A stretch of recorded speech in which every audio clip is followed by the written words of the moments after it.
आपसे मेरा सवाल ये है कि तनाव की कैफियत बहुत ज़्यादा है इस वक्त सियासी जो ये सारा मंजरनामा है इसमें, ये बताएं कि इस तनाव में ज़िम्मेदार हुकूमत है या अपोजिशन है?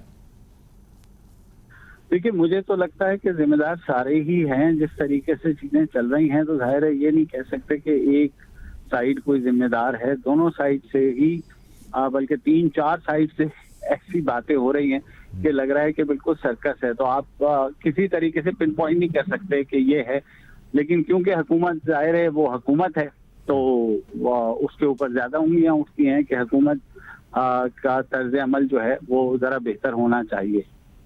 ठीक है। अच्छा मुबश्शिर साहब, ये बताएं कि मीम शीन नून को लेकर खासी जो है वो बहस चल रही थी, आपको क्या मुस्तकबिल लगता है इनका? बहुत दफ़ा बहस हो चुकी है इसके ऊपर, आप क्या देखते हैं? आज भी हमने देखा कि मरीम नवाज़ साहिबा गई और जाके उन्होंने मुलाकात की वहाँ पे शहबाज शरीफ साहब से, हमजा साहब से। क्या मुस्तकबिल देखते हैं आप इसका? देखिए, मुस्तकबिल तो कोई नहीं है। मुस्लिम लीग नून रहेगी और वही रहेगी। अब आप वो शेख रशीद साहब की पेचिंग गोइयों पे जाएंगे तो मेरे ख्याल में इतना कॉर्नर कर दिया गया है तो मुस्लिम लीग नून के पास और चॉइस नहीं है।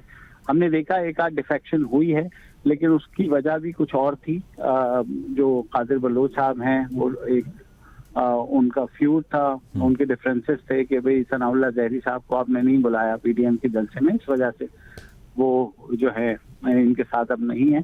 मगर वो एक बहुत ही माइनर सी आप कह लें कि डिवीजन है, कोई ऐसा उसके ऊपर असर नहीं पड़ेगा। तो फिलहाल तो मुस्लिम लीग नून ही रहेगी, वो शीन मीम अलाम नहीं होने जा रही। अच्छा ये बताएं कि अभी आपने पीडीएम का जिक्र किया और पीडीएम की तहरीक भी जारी है, जलसे जुलूसों का सिलसिला जारी है और इस हवाले से बड़ी कयास राइयाँ भी जा रही हैं।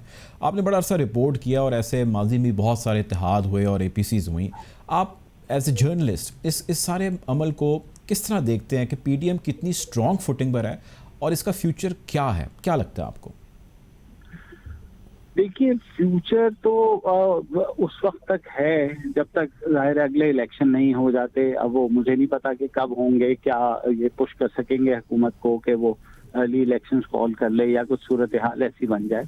तो पीडीएम एक स्ट्रॉन्ग फोर्स तो है और जहाँ तक हुकूमत की बात है, हुकूमत भी खुद उसका कंडक्ट ऐसा है कि जो जिस तरह महंगाई है, जिस तरह गवर्नेंस की हालत है, तो जाहिर है मुझे तो लगता है कि हुकूमत खुद प्लेट में जो है चीजें रख रख के पीडीएम को पेश कर रही है कि जनाब अब आप इस पर तनकीद कीजिए, इस पर तनकीद कीजिए। इस वजह से जो है पीडीएम फिलहाल तो स्ट्रॉन्ग फुटिंग पर लगती है। अच्छा ये बताएं कि ये जो अयाज सादिक साहब का बयान है फ्लोर ऑफ द हाउस पे जो उन्होंने दिया, उस पर मज़ाहमतें और स्टेटमेंट्स भी बहुत सारी आई, ये पीडीएम के लिए कितना डेंट है और नून लीग की सियासत के लिए कितना डेंट है? देखिए, मेरा नहीं ख्याल कि वो खास डैमेजिंग है। वो वक्ती तौर पर उसके ऊपर खासा शोर उठा, लेकिन अब वो शोर खुद ही दब गया जब जो वजीर खारजा हैं शाह महमूद कुरैशी और जो वजीर साइंस एंड टेक्नोलॉजी हैं फवाद चौधरी, उन्होंने दोनों ने उस चीज को डाउन प्ले किया है कि ये बयान जैसा गैर मुनासिब सही, मगर किसी पर गद्दार की छाप लगाना जो है वो दुरुस्त नहीं है। तो मेरे ख्याल में हुकूमत में भी ये रियलाइजेशन है कि वो एक आध दिन के लिए तो उस पर शोर हो सकता है, मगर जब बात बढ़ेगी तो फिर जाहिर है फिर बहुत दूर तक जाएगी। फिर मुस्तकबिल में ये होगा कि कोई भी किसी के ऊपर पार्लियामेंट में कोई अगर तकरीर करता है तो उसको कुछ भी कह करके उसके ऊपर इल्ज़ाम लगाया जा सकता है। अच्छा मुबश्शिर साहब, ये बताएं कि आपने इससे पहले जिक्र किया कि ज़ाहिर हुकूमत उस पर ज़िम्मेदारी ज़्यादा है।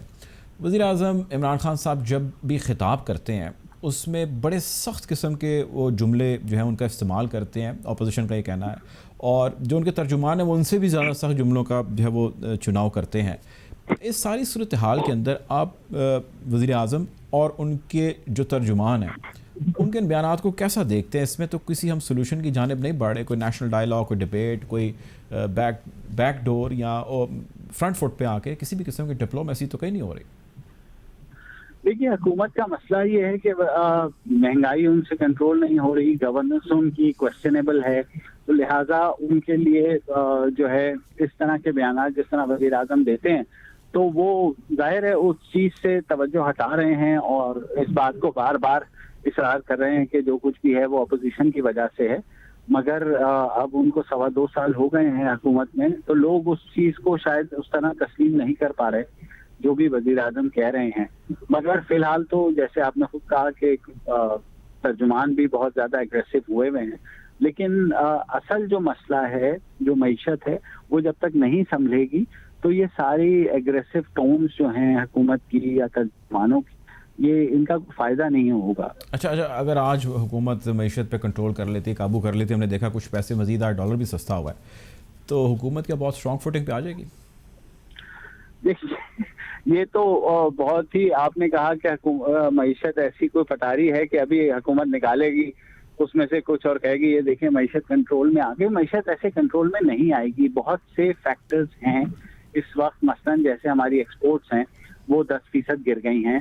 ہماری جو ریونیو کلیکشن ہے اس میں خاصا جو ہے ہمیں کرنا پڑے گا, انکریز لانی پڑے گی. تو یہ ساری چیزیں معیشت اس طرح کنٹرول نہیں ہوتی, اور خاص طور پہ جس طرح کی پولیٹیکل انسرٹینٹی ہے تو میرا نہیں خیال کہ حکومت کسی بھی طریقے سے اس پوزیشن میں ہے کہ وہ معیشت کو کنٹرول کر سکے گی. ڈالر میں 1-2 روپے 3 روپے کم ہونے سے کوئی زیادہ فرق نہیں پڑے گا. 9 روپے کم ہو چکے ہیں ڈالر میں 4 ماہ کے اندر, ٹھیک ہے, 167 تو بالکل ہو چکے ہیں, لیکن آپ کو یہ بھی تو دیکھنا ہے کہ انہوں نے بڑھائے کتنے تھے. ہاں جی بالکل درست کہہ رہے ہیں آپ, لیکن حکومت یہ کہتی ہے کہ آنے والے کچھ ماہ بڑے امپورٹنٹ ہیں. جنوری فروری کے اندر کافی جو ہے وہ چیزیں کمی کی طرف آئیں گی فوڈ انفلیشن کے حوالے سے انہوں نے کہا. تو دیکھیے حکومت تو پہلے دن سے کہہ رہی تھی کہ 3 مہینے بس دے دیں, پھر انہوں نے کہا 100 دن دے دیں, اور اس کے بعد انہوں نے کہا 1 سال دے دیں, پھر انہوں نے کہا 1 سال اور دے دیں. تو اب اس طرح تو کس طرح چلے گا مجھے سمجھ نہیں آ رہی, کیونکہ فی الحال کوئی ایسی ڈائریکشن لگ نہیں رہی حکومت کی جس سے یہ گیج کر سکیں کہ معیشت کوئی بہتری کی طرف جا رہی ہے, کیونکہ انٹرنیشنل مارکیٹ بھی والیٹائل ہوئی ہوئی ہے. پھر یہاں آپ کے جو پرائس مہنگائی کا جو طوفان ہے, اس کے علاوہ آپ امپورٹ کر رہے ہیں گندم, چینی, تو کس طریقے سے کنٹرول ہوگی مجھے نہیں سمجھ آ رہی. اچھا آخری سوال مبشر صاحب, یہ بتائیں کہ گلگت بلتستان کا جو اعلان کیا وزیر اعظم نے, عبوری اس کو جو حیثیت ملی ہے صوبائی, اس کو کیسا دیکھتے ہیں آپ؟ دیکھیے ایک اچھا اسٹیپ ہے گلگت بلتستان کو اگر جو عبوری حیثیت دی ہے, وزیر اعظم نے اعلان بھی کیا ہے, تو ان کے حقوق ان کو ملنے چاہیے, اور میرے خیال میں تمام جماعتیں اس پر متفق ہیں, اور جتنی جلد ہو سکے اس کے اوپر جو ہے اور پارلیمنٹ گلگت بلتستان کو اس کا بھی وہ کرنا چاہ رہے ہیں. وہ کہنے سے تو کچھ نہیں ہوگا جب تک آپ اس کے لیے لیجسلیشن نہیں کریں گے, کیونکہ لیجسلیشن کے. ٹھیک ہے جی, بہت شکریہ, آپ کا پوائنٹ آ گیا.